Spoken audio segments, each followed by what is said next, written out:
And so as the income increases as well, and other people leave you 5-star reviews and they thank you for everything that you're doing, it helps to validate those feelings that, okay, you do know what you're doing. You are competent and you're doing a great job. Welcome, high-performing entrepreneurs and business owners. Do you suffer from shiny object syndrome? Do you often feel scattered and distracted, making it hard to implement your plan with all the ideas and strategies coming at you? Do you often wonder if you have the right goals and plan? Welcome to Extraordinary Focus with David Wood, where we help you achieve way more in less time. Get the laser focus you need so you can double your business, double your impact in the world, and be an even more extraordinary entrepreneur and human. Now let's dive in and stay tuned at the end for your gift. Hello, everybody, and welcome to another episode of Extraordinary Focus with David Wood. I'm joined by Chris Bello of Entrepreneur Motivation Podcast, and I'll read your bio in a second, Chris. But firstly, thanks for coming on the show. Thank you so much for having me here, David. Really excited to be here. My pleasure. Chris Bello is a college graduate who quit his job 3 years in. He wanted to take hold of the reins of life and write his own story. After struggling with one side hustle after another, he went all in on residential real estate, where he has quickly caught momentum. Chris is the host of the top-rated business podcast, the Entrepreneur Motivation Podcast, with over 1 million downloads, where he documents his journey and interviews incredible guests, such as myself. I was recently on his show. Chris's motto is less dreaming, more doing. Chris, is there anything that you want to add to that bio? Anything that we should know about you? I love time freedom. I mean, I have something up here on my shelf and you can't really see it, but I got it from an event that I went to, and it said, the ultimate goal of an entrepreneur isn't the money, it's complete control over your time. And I think a lot of listeners can probably resonate. So I just wanted to put that out there, that we do what we do in many cases so we can control who we get to spend time with, what kind of activities we do, and how our lives really look. So I'd love to just throw that in there as well. Time freedom is kind of what I'm chasing and what I prioritize in my business, and I've built everything around that. I love it. Complete control over your time, which makes me think about freedom. And if you're watching the video right now, guys, you can see I have some angel wings sprouting, which to me represent freedom. So I love that you've brought that up. Let's talk about motivation. So your podcast is called Entrepreneur Motivation Podcast. Look, I've had so many people come to me and say, yeah, I want more motivation. I want to be lit up. I want to jump out of bed. How do we tap into that as entrepreneurs? How do we find, let me start with, why is it important? Why is it important to tap into our motivation? It's important because at the end of the day, no one can want something for you more than you want it. You have to actually want to change your life, to start that business, to get in shape, whatever your goals are. You can pay a coach to do it, but you have to want to take that first step, for example. So motivation is critical if you're going to accomplish anything meaningful and significant, in my opinion, in your life. So that's why it's important. And your second question, you said, how do you generate more of it, or how do you get more motivated? Yeah, but before we get to that, what just occurred to me is we have certain resources as an entrepreneur. We have our health. Yes. We have our energy. We have maybe coaching. We've got our assets, our email list, our website. We have all of that stuff. But it just occurred to me that one of the major currencies that we should track is motivation and passion. Because if we're low on that, as you say, no amount of coaching is really going to do a lot, because you're not going to dive into action. Absolutely. Wow. So that would be a currency to treasure and nurture and protect, and actually put some deliberate time and attention on boosting your motivation. Would you agree? I would agree. I actually use a scorecard to track so many metrics in my life, how many pages I read, working out. That would be a great one to add on there when I start the day. How motivated am I today? Am I just feeling like I can't wait to start the day, or am I kind of in a little bit of a slump? Because I do notice it and I journal about it often, but I think it would be interesting to create a graph and just track your motivation throughout the year. Eat something simple in Excel, make a little pivot table and chart it out, and you can see which days you're motivated, which days you're not. Maybe tie it to something you ate Did you not sleep very well the night before? Because all of those things play into your performance and your awareness as well. That makes a lot of sense. What you measure is what will grow. Right? If you Absolutely. want it to grow, you got to measure it first. So, maybe that'll be your next book is something about tracking your motivation, a little motivation diary so that you can nurture it and protect it and maybe realize, oh, this thing boosted my motivation today. I was It's highly important. motivated. What was that about? And this thing, I had no motivation. I wonder what was sapping my energy. How do we find the motor if we're low on motivation? Let's say we got a business, we see there's a lot of opportunity and we're just not feeling it. How do we tap into that? There's several ways that work for me. And of course, the whole last year, not having conferences and the energy of all of the events. I mean, you can do a lot of Zoom calls, but for me, it's always been helpful to get in a room with like minded people, even just getting lunch with a few buddies that have businesses or maybe are a little further down the path than you and can provide some encouragement or advice on things that you can work on next. Because so many times when the entrepreneurship journey is a very lonely journey where you feel like you're getting up and taking on the world by yourself, unless you've got teams or co-founders or you're working on this with your partner, for example. And so you look at your whiteboard every day and sometimes your motivation can dwindle.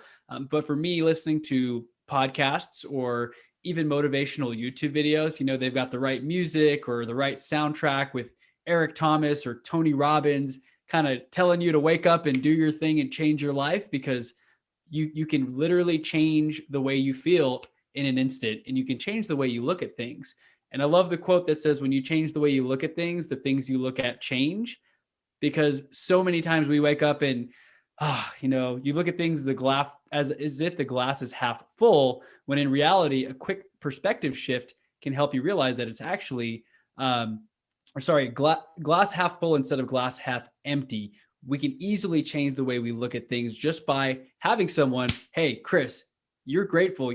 You actually woke up today. You're breathing. You need to be grateful for this opportunity. A lot of people didn't get that. The fact that you're alive gives you another opportunity in life to make a difference today. So, well, something you said strikes me as so powerful. Your motivation can change in an instant. absolutely. And what just occurred to me is we can be the author of our own motivation. It So sounds crazy, but you can literally change everything. Just perspective is often a lot of it. yeah, so that sounds fundamental, because if we have the viewpoint, if I have the viewpoint that motivation is something that just comes or it doesn't come, then I'm not going to be deliberate about trying to boost it. But and what I was thinking, like, what else is like that? Turn on, sexual turn on. We often walk around thinking that it just happens. We're either turned on or we're not. No, there's not a lot of juice in my marriage anymore, so that's just how it is. No, that's a currency. Sexual turn on is a currency, and it's something we can put deliberate attention on, and we can generate it. Maybe not all the time, but we can put ourselves in situations where there's a good chance that that's going to happen. Same with motivation. I love that. Right. And you mentioned music. Music, momentum, activity, getting around other people, just the energy of the human connection. Yeah. All those things play into Well, wanting to do more. so now my mind's breaking it down into long-term systemic things that we can do.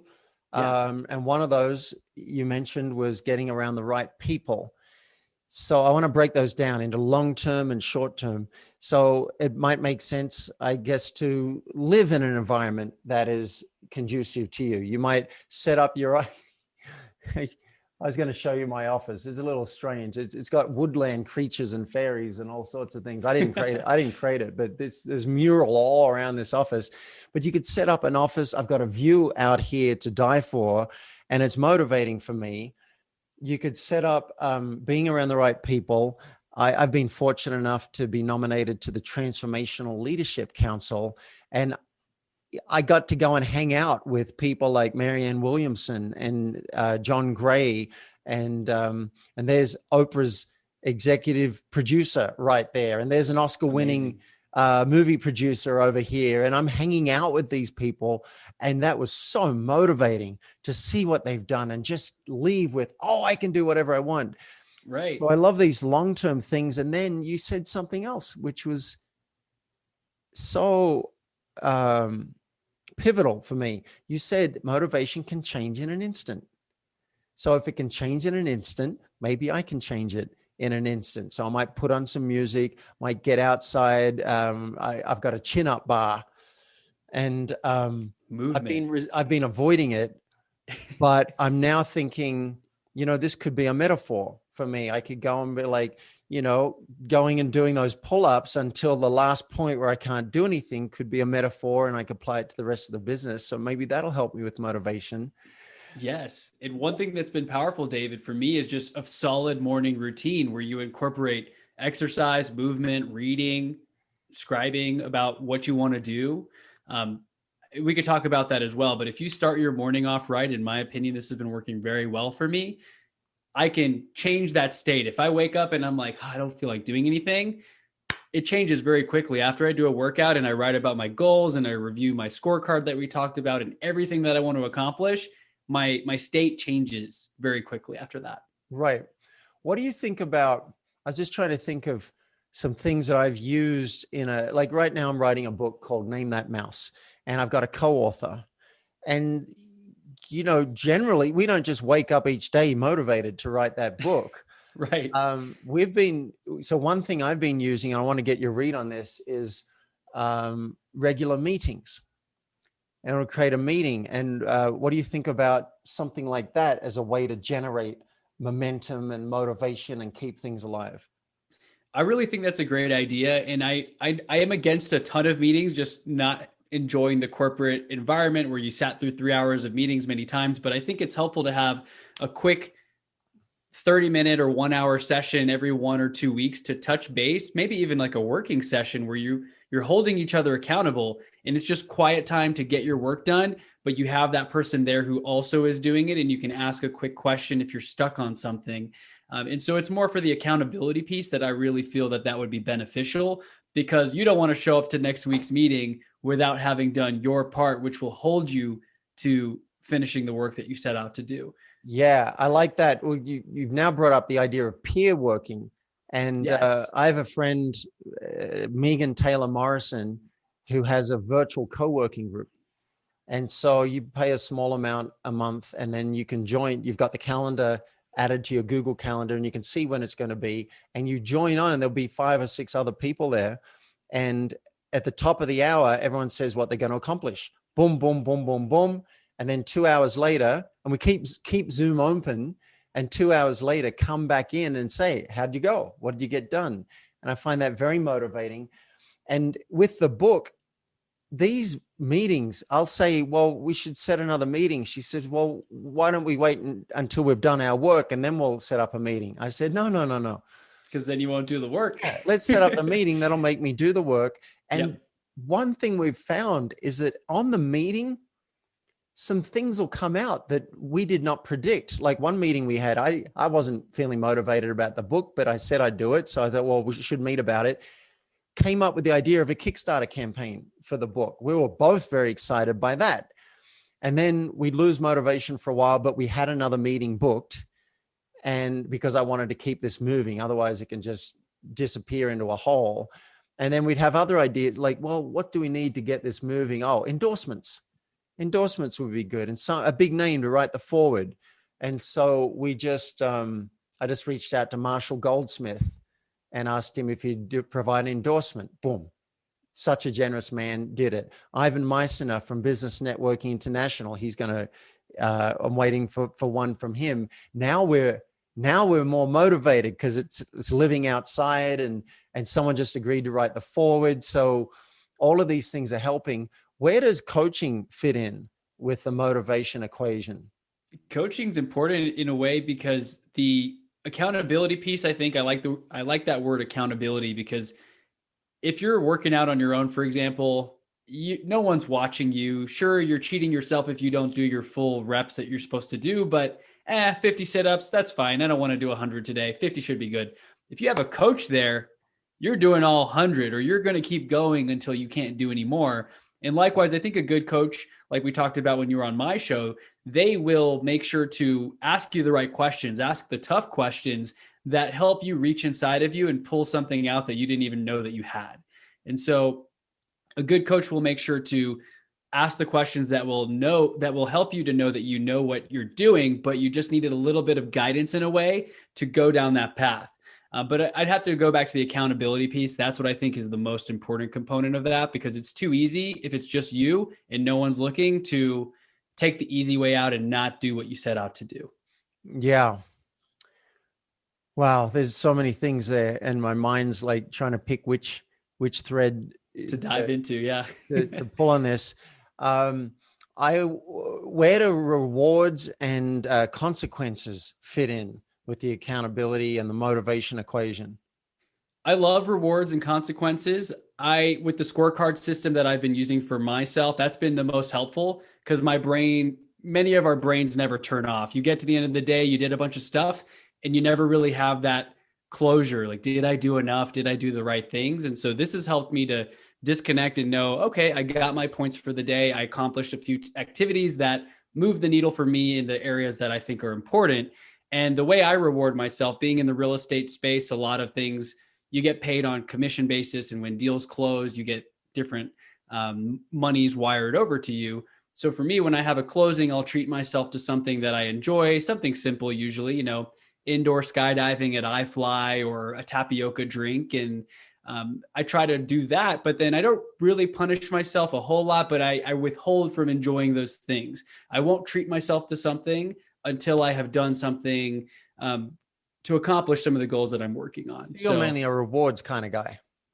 I love rewards. Yeah. And Yeah. I mean, I think consequences are important. I've heard of some people doing challenges like, hey, if I don't do what I say I'm going to do, I'm going to donate or burn this $100 bill. So you have that feeling of loss, which really makes you do the thing that you want to do. So I haven't gone that far where I'm burning money. Yeah. I found that that's worked. With my clients, some of them want accountability. They want to get they want to get their own attention, and they want to crank it up a gear. So what we play a game called the A game. And the A game says that when you write down your goals for the week, because they fill in a self-coaching form before we get to the call, you can put an A or a B next to the goal. If it's a B goal, I'm not going to track it. No consequence. If you don't get it done, no big deal. You just try it. You see if you can fit it in. If you put the letter A next to it, you must achieve this goal. You must do the task, even if you're in the hospital in a coma. There's no excuse. You might go, oh, you know what? I chose the wrong goal. That no longer makes sense. It's actually going to hurt my business. You still have to do it. Because the mind has all sorts of ways of weaseling out of things. And you start learning things like, I'm going to be very careful about what I write down and how I word it. And, because you're getting to a point where you're almost like a wizard or a witch, and what you say comes into existence. Yes. So there's a magic to it. And the other thing we did is, if you don't do the A goal, you have to pay $5 to someone you don't like. $5 to someone you don't like. Yeah. So a lot of people were picking a political candidate during the last election that they really hated, and they would have to donate $5 to that person's campaign. And I'm like, that's a good goal. So you're going to buy Trump a burrito if you don't do this. And they're like, oh my God. I need to do this goal, right? One guy said, I can't do that or my wife will kill me. I said, then perfect. You got the right consequence. We can Get the show goal up done and do it. One guy pay $5 to his ex-girlfriend. That was his consequence. Another woman came up with, she would donate $5 to a whaling association because she wanted to protect the whales. So these are just ways that I found to get the attention. You mentioned in our prep for this that because I have a big value on transparency. And one thing that you wrote was something that you don't want the world to know about you. And I'm wondering if you'd be willing to reveal that and how you handle that in your own life, because other people might be dealing with that too. Yeah, I don't mind revealing it. I was always the person who shared my test score. Hey, I got the 35 on the test and I'm dropping this class. I was always very open about those things. But the one thing that I still struggle with now is imposter syndrome to an extent. And I have waves of it. I have days and weeks where I'm doing really well in my business and I'm closing deals and, I'm interviewing amazing guests and I'm just like, I'm amazing. I know all this stuff. I got to figure it out. And then I have the days where I'm like, gosh, I didn't do so great on that interview, or maybe I'm not the right guest for this person's podcast, or that client backed off. They want to work with someone else. Maybe I don't know what I'm doing, right? So that's something that we all struggle with. But the way that I've been working on handling the imposter syndrome is as I start to take more and more action and I start to see the results and the fruit of my labor, it proves to me that I'm taking the right steps, I'm making the right connections, and I'm on the correct path. And everyone's path is different, but I think that's a way for me to prove to myself that why am I feeling like I'm an imposter? I'm taking the right steps, I'm doing the right things, I'm learning, I'm reading, I'm growing, and of course, income is a byproduct of the value that you add. And so as the income increases as well, and other people leave you 5-star reviews and they thank you for everything that you're doing, it helps to validate those feelings that, okay, you do know what you're doing. You are competent and you're doing a great job. So Okay, so you look for evidence. yes, Say, I look absolutely. around, I look how people are showing up, I look what people are saying to me, I look at the opportunities that I'm getting. Look at my bank account. How's it looking? Bank account. Okay, that makes a lot of sense. I like hearing that. Chris, how can people find out more about you if they want to work with you, if they want to know more about what you provide? Where can they find you? You can find me at chrisbello.com, just CHRIS, as in boy, ELLO.com. And I'm also very active on Instagram. Chris Bello _ is my username on there. I love talking about productivity, mindset, all kinds of things, even outside of real estate. Real estate's like my day job in a way, but productivity, mindset, my podcast is my passion, transforming people's lives. Even if you make an impact in one person's life, that is amazing. I mean, I love hearing that people have quit their job to start businesses or to pursue that side hustle that they want to turn into a full-time thing. That's the kind of transformation that I love to see in people's lives. So please do connect with me. And thank you once again, David, for having me on the show. Awesome, Chris. So you heard it here, listeners. Go and stalk Chris on social media. Go to chrisbello.com, which is super easy to spell. And subscribe to his podcast, Entrepreneur Motivation. We had a really great interview. He asked me some great questions, and you can go and check out our episode on that. Thanks for being on the show, Chris. Thank you, David. Really enjoyed it.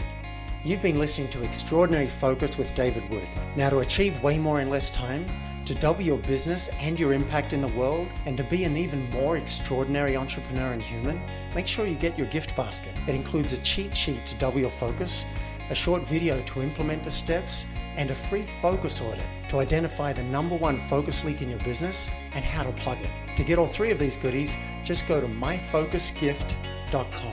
If you've gotten value out of this episode, tell your friends. And nothing says keep up the good work, David, like a review, which helps us climb in the rankings and reach more listeners. Now, let's be extraordinary.